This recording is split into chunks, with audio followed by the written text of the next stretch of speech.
Hello, आप सबका फिर से स्वागत है। आज हम लोग एक नए टॉपिक यानी नए चैप्टर की शुरुआत करने जा रहे हैं जो कि है द्विपद प्रमेय या बाइनोमियल थ्योरम। हमारे सामने दिख रहा है द्विपद प्रमेय, द्विपद प्रमेय या द्विपद सिद्धांत। तो सबसे पहले हम लोग इसमें समझेंगे कि द्विपद किसको कहते हैं, द्विपद सिद्धांत क्या है, द्विपद सिद्धांत में प्रश्न हमें कैसे मिलते हैं, इसमें करना क्या होता है, उनको करने के लिए क्या क्या हमें पहले से जानकारी होनी चाहिए। तो सबसे पहले हम लोग इसमें समझेंगे कि द्विपद क्या है। द्विपद क्या है, तो इसमें द्वि धन पद लगा हुआ है, यानी एक ऐसा पद या एक ऐसा समीकरण या एक ऐसा व्यंजन जिसमें दो पद हों। कितने पद हों? दो पद हों, तो हम उन्हें कहेंगे द्विपद। क्या कहेंगे? द्विपद। कोई भी ऐसा व्यंजन या कोई भी ऐसा पद दिखे जिसमें कितने पद हों? दो पद हों। कहने का मतलब क्या है हमारा, जैसे x धन y हो, 3 धन x हो, या 5 धन y हो, या x स्क्वायर धन y स्क्वायर हो, या x square minus x cube हो, यानी कहीं ना कहीं से दो पद हो, अकेले ना हो। जैसे x ना हो, या y के पावर 5 ना हो, या 5x क्यूब ना हो, ये दो पद नहीं है क्योंकि ये आपस में गुणा है। इसमें पद एक ही है, लेकिन इनमें इनमें इनमें इनमें इनमें इन सब में कितने पद हैं? तो दो पद हैं। हमारे कितने पद हैं? तो दो पद हैं हमारे पास, ठीक ना। हमारे पास कितने पद हैं? तो दो पद हैं। तो इस तरह से हम समझ लिए कि द्विपद क्या है। अब हम समझेंगे कि द्विपद थ्योरम की आवश्यकता क्यों पड़ी या द्विपद प्रमेय की आवश्यकता क्यों पड़ी। तो द्विपद थ्योरम या द्विपद प्रमेय की आवश्यकता इसलिए पड़ी कि जब आप बीजगणित पढ़ रहे होंगे या बीजगणित पढ़े होंगे पिछली कक्षाओं में, या जब कभी भी या अभी भी पढ़ते होंगे, तो आप ज़्यादातर कौन सा फार्मूला याद रखे हैं? x प्लस ए का whole square, x plus y का होल क्यूब, और बहुत ज़्यादा याद किए होंगे तो x प्लस वाई के पावर 4 तक। इससे ज़्यादा याद करना या याद रखना बहुत बड़ी बात है या समझदारी वाली बात नहीं है। क्यों? क्योंकि हमारे पास और भी कुछ याद करने के लिए है, ठीक। तो इससे अधिक जब ज़रूरत पड़ी, यानी x के पावर 5 हो या 6 हो, या इससे अधिक कहाँ तक? n पदों तक, यानी कुछ भी दे दे, 10 दे दे, 12 दे दे, 8 दे दे, जब इस तरह का व्यंजन आने लगा तो उसको जब हम विस्तार करें या समीकरण के रूप में या एक श्रेणी के रूप में क्रमबद्ध तरीके से, एक क्रमबद्ध तरीके से कि कैसे सीक्वेंस में लिखा जाएगा या कैसे सीक्वेंस में वो फार्मूला आएगा, तो हमें किसकी ज़रूरत पड़ी? द्विपद सिद्धांत या बाइनोमियल थ्योरम की। किसकी ज़रूरत पड़ी? बाइनोमियल थ्योरम की। तो अब सबसे पहले हम लोग पढ़ेंगे इसमें इसके विस्तार के फार्मूले को, ठीक। सबसे पहले हम लोग क्या पढ़ेंगे इस चैप्टर में? हमको क्या क्या पढ़ना है सबसे पहले आप जान लीजिए। तो सबसे पहले हमें पढ़ना है विस्तार, कि x प्लस ए के पावर n, यानी द्विपद हो गया, इसका पावर n है, n कुछ भी हो सकता है, 2 3 4 5 6। इसका विस्तार, विस्तार की जैसे x प्लस वाई का होल स्क्वायर होता है, तो इसका विस्तार क्या होता है कि x square y square plus 2ab, यही ना होता है विस्तार। इसी तरह इसका करते हैं तो एक्स क्यूब, सॉरी यहाँ ए बी नहीं लिखेंगे हम लोग, क्या लिखेंगे? ए एक्स इंटू वाई। इसी तरह इसका करते हैं एक्स क्यूब धन वाई क्यूब धन 3xy ब्रैकेट में एक्स धन वाई। इसी तरह इसका होता है, तो इस तरह से इसका भी कुछ ना कुछ विस्तार होगा। तो वो विस्तार होता क्या है, कैसे किया जाएगा, कैसे उसको याद रखा जाएगा आसानी से, ये हम लोग पढ़ेंगे। विस्तार पढ़ने के बाद हम अगर मान लीजिए कि इससे विस्तार करने पर हमारे पास n प्लस 1 पद आ रहे हैं, तो इसमें से हम डायरेक्ट पूछे कि इसमें का 8वां पद क्या है, 7वां पद क्या है, 6वां पद क्या है, यानी व्यापक पद। कौन सा पद? व्यापक पद क्या होगा, यानी डायरेक्ट हमको निकालना है कि चौथा पद क्या होगा, 7वां पद क्या होगा, तो कैसे निकालेंगे? तो उसके लिए फार्मूला यानी इस विस्तार पढ़ेंगे, विस्तार के बाद पढ़ेंगे व्यापक पद। व्यापक पद जैसे पढ़ेंगे आप, ठीक, उसके बाद हम लोग आ जाएंगे मध्य पद कि जो हमने इसका विस्तार किया या जो श्रेणी क्रम मिली है मध्य में क्या आ रहा है। अब मध्य में दो तरह के टाइप बन जाते हैं।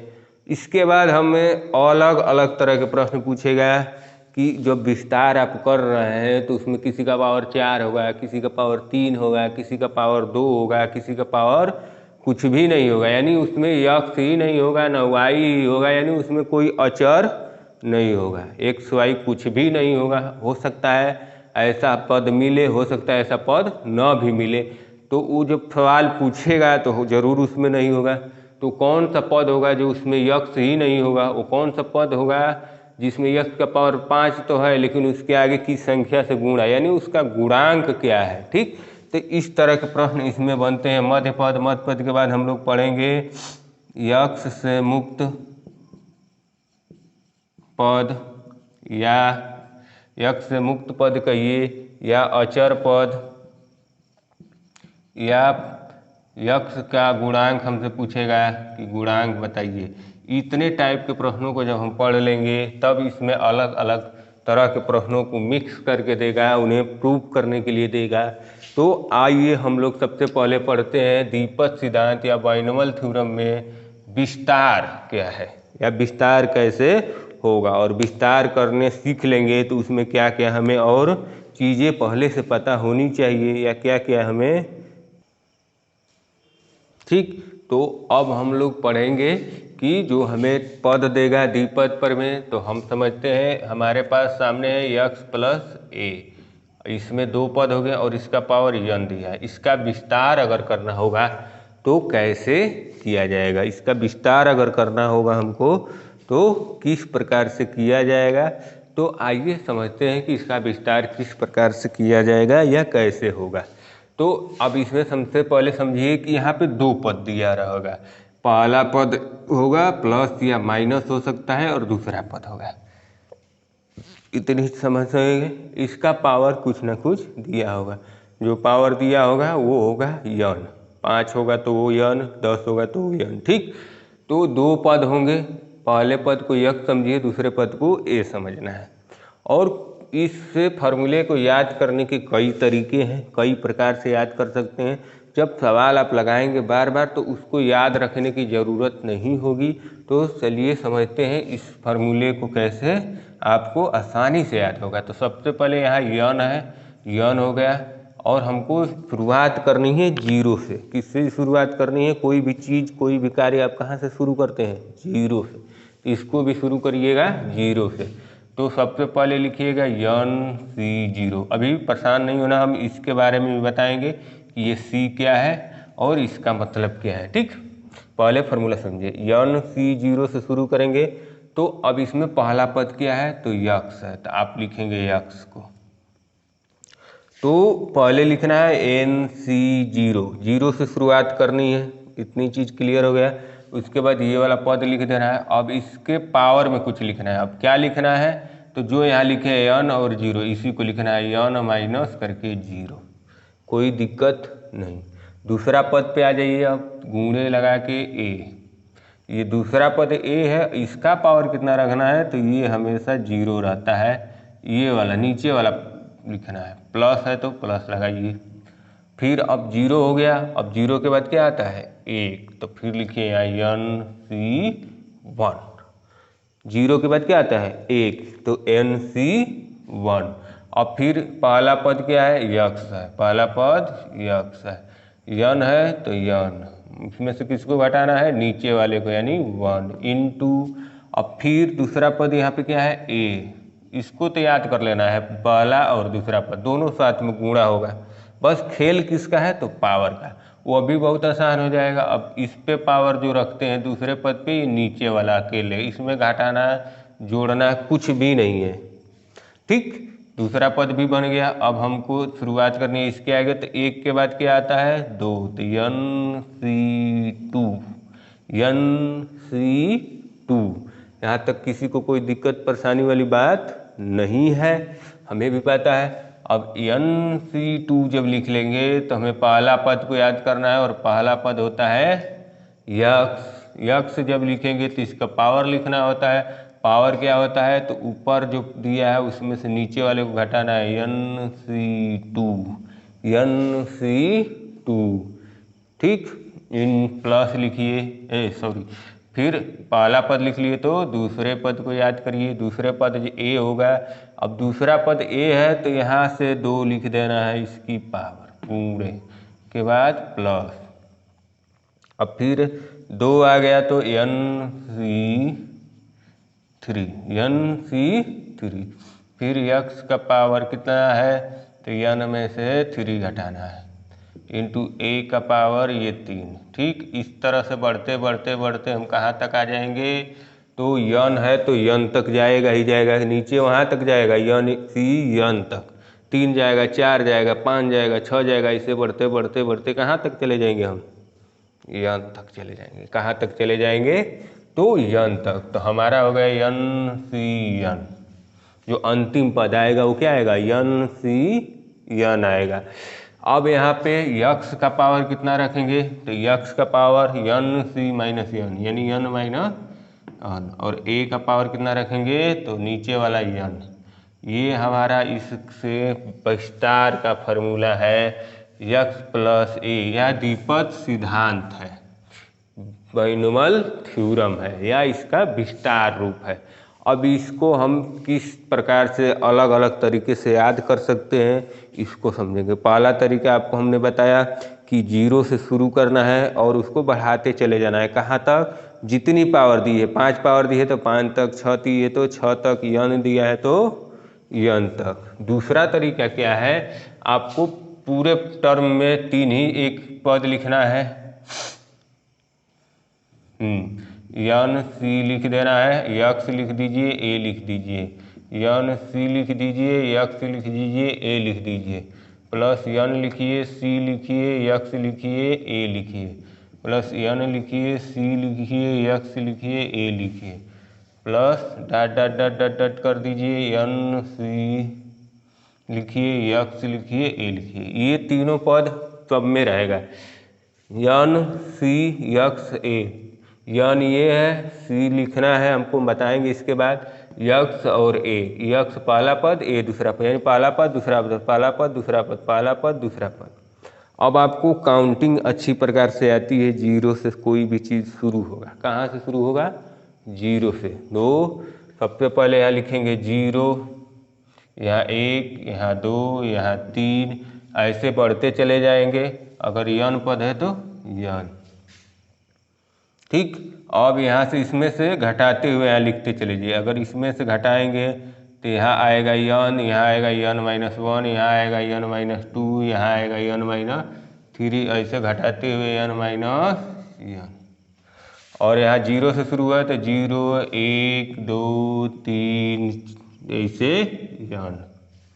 बात को समझ रहे हैं। जो पहला पद है उसमें उल्टा गिनती शुरू करना है। अगर n का मान हम यहाँ मान लें कि 6 है, कितना है, 6 है, तो जो पहला पद इसमें यक्स है तो यहाँ रखेंगे 6, तो यहाँ रखेंगे 5, तो यहाँ रखेंगे 4, तो यहाँ रखेंगे 3, तो 2 और 1, और 0 तक ले जाना है। कहाँ तक ले जाना है, 0 तक। और दूसरा पद A है तो इसको शुरू करना है 0 से, तो 1, 2, 3, 4, 5, 6 तक ले जाना है। कोई दिक्कत परेशानी नहीं है, यहाँ तक किसी को भी कोई परेशानी नहीं है, हमें पता है। चाहे आप जिस तरीके से याद करिए, आपको 1000 तरीका मिल जाएगा, आप अपने से बना लीजिए। बस आपको ये फार्मूला याद होना चाहिए, याद नहीं करना है, समझना है। समझना क्या है कि पहला जो पद है वो घटता जा रहा है और दूसरा पद है वो का पावर बढ़ते जा रहा है। कहाँ तक बढ़ाना है या घटाना है, जितना n दिया है वहाँ से शुरू करना है घटाना, और अगर बढ़ा रहे हैं तो कहाँ तक बढ़ाएंगे, जहाँ तक वो पावर अंतिम ना आ जाए वहाँ तक बढ़ाना है। इसमें कोई, अब हम बात करेंगे NC C0 या 1 जो भी है, यहाँ हम मान लेते हैं R की। ऊपर कुछ दिया है, C दिया है, नीचे दिया है। तो क्रमचय और संचय नाम का एक चैप्टर आप लोग 12वीं में अच्छी प्रकार से पढ़े हुए हैं, क्रमचय और संचय। ठीक, तो ये जो है क्रमचय का टॉपिक है। ठीक, तो इसको समझते हैं क्या होता है। इसमें एक टॉपिक और होता है, ऐसे लिखा रहेगा n फैक्टोरियल या फैक्टोरियल n, इस तरह से। दोनों को एक ही चीज़ पढ़ेंगे, ये फैक्टोरियल n या भी फैक्टोरियल n है। तो समझेंगे कि इसको हल कैसे किया जाता है या इसको विस्तार कैसे करेंगे, या इस तरह से दिया रहेगा तो उसकी वैल्यू, उसकी मान, उसको कैसे निकाला जाए, उससे कैसे प्राप्त किया जाए। तो NCR अगर कहीं लिखा हुआ है तो जो ऊपर है उसको ऊपर लिखिए पहले फैक्टोरियल n, जो नीचे है उसको लिखिए फैक्टोरियल r। जो ऊपर है उसको फैक्टोरियल n ऊपर, जो नीचे है उसको फैक्टोरियल r नीचे। और इसमें गुणा कर दीजिए ऊपर वाले में से नीचे को घटाकर, वह भी फैक्टोरियल के साथ। ऊपर वाले में से नीचे वाले को घटा दीजिए, वह भी फैक्टोरियल के साथ। तो n माइनस r फैक्टोरियल, ये हो गई इसकी वैल्यू। यहीं भी NCR यानी ऊपर कोई संख्या C, नीचे कोई संख्या दी है तो ऊपर वाले को फैक्टोरियल के साथ ऊपर, नीचे वाले को फैक्टोरियल के साथ नीचे, और नीचे में ऊपर वाले में से नीचे वाले को घटाकर फैक्टोरियल के साथ हम करेंगे क्या, इसको लिख देंगे। यही इसका फार्मूला है। चाहे ये हो, चाहे ये हो, चाहे ये हो, चाहे ये हो, कोई भी हो। अब यहाँ आपको एक और चीज़ ध्यान देने वाली है, और वो क्या है, तो NC0 या NCN, इन दोनों की जो वैल्यू होती है 1 होती है। ठीक, अब फैक्टोरियल के समझेंगे कि फैक्टोरियल n दिया है, इसका मतलब क्या है। अब इसकी वैल्यू कैसे निकालेंगे, अभी तो एक सोचने वाली बात हो गई। इसको तो इस रूप में तोड़ दिए, तोड़ने के बाद भी ताक रहे हैं हम, अब क्या करना है हमको, अब क्या होगा, कैसे हमारी बेड़ा पार होगी, ये भी तो एक समस्या आ गई। इसके आगे कैसे करेंगे, तो इसके आगे बहुत ही आसान है, कुछ भी नहीं है इसके आगे। चाहे ऐसे दिया हो, चाहे ऐसे दिया हो, फैक्टोरियल n दिया हो तो समझिए कि आपका क्या हो गया है, अब आपका सवाल अंतिम रूप में चल रहा है, इसकी उल्टे घड़ी शुरू हो चुकी है। यहाँ से आपको उल्टा शुरू कर देना है। अब घर जाना है ना, तो फैक्टोरियल n को उल्टा कर देंगे, उल्टा करें, उल्टी गिनती शुरू करेंगे। n गुणे n माइनस 1 गुणे n माइनस 2 गुणे n माइनस 3, ऐसे घटते घटते कब तक, जब तक 1 ना आ जाए, यानी जब तक आपका घर ना आ जाए तब तक पढ़ना है। ठीक, तो देखिए एक नंबर लेते हैं 8। ठीक, 8 फैक्टोरियल लिखा है तो इसको क्या करेंगे, 8 से शुरू करिए, घटिए। 8 7 6 गुणे 5 गुणे 4 गुणे 3 गुणे 2 गुणे 1, यही इसकी वैल्यू हो गई। अब यहाँ पे नंबर के साथ सुन लेते हैं, जैसे मान लीजिए 5C2 दिया है, 5C2 दिया है, तो इसको समझिए कैसे करते हैं। तो फैक्टोरियल 5 ऊपर वाला, फैक्टोरियल 2 नीचे वाला, ऊपर वाला फैक्टोरियल, नीचे वाला फैक्टोरियल, और इसके साथ गुणा करना है किसको, ऊपर वाले में से नीचे को घटा के, तो वह भी किसके साथ, फैक्टोरियल के साथ। तो ऊपर फैक्टोरियल 5, नीचे फैक्टोरियल 2, और नीचे 5 में से 3 जा 5 में से 2 जा 3, ये इसका हल हो गया। इसको भी हल करने का तरीका क्या है, तो इसमें भी आपको देखना है, ऊपर 5 है, नीचे 2 और 3 है, इन दोनों में कौन बड़ा है, इन दोनों में कौन बड़ा है, तो 3 बड़ा है। तो इसको वहीं तक तोड़ना है कि 3 आ जाए। तो 5 को तो हम तोड़ेंगे तो 5 4 3 2 1 आएगा, लेकिन हमको जब नीचे भी फैक्टोरियल दिया है, ऊपर भी फैक्टोरियल दिया है, तो ऊपर वाले में देखना है कि नीचे कोई संख्या है, हाँ है, इससे छोटी है बड़ी है, छोटी है, तो कौन बड़ी है इन दोनों में, तो 3। तो हमको इसको बस वहीं तक तोड़ना है। 5 गुणे 4 और गुणे यहाँ 3 2 और 1 हो रहा है कि नहीं हो रहा है, तो इसको हम क्या लिख सकते हैं, फैक्टोरियल 3 लिख सकते हैं ना जी। यहाँ फैक्टोरियल 2, यहाँ फैक्टोरियल 3। देखिए फैक्टोरियल 3 से फैक्टोरियल 3 कट जाएगा, तो क्या ज़रूरत है 3 2 1 यहाँ लिखने की या 3 2 1 यहाँ लिखने की, वैसे भी कट जाएगा। अब 2 हो गया तो 2 और 1, तो 2 4 से कटा दीजिए, 2 1 2, तो 5 दूनी के 10, इसकी वैल्यू कितनी आ गई 10।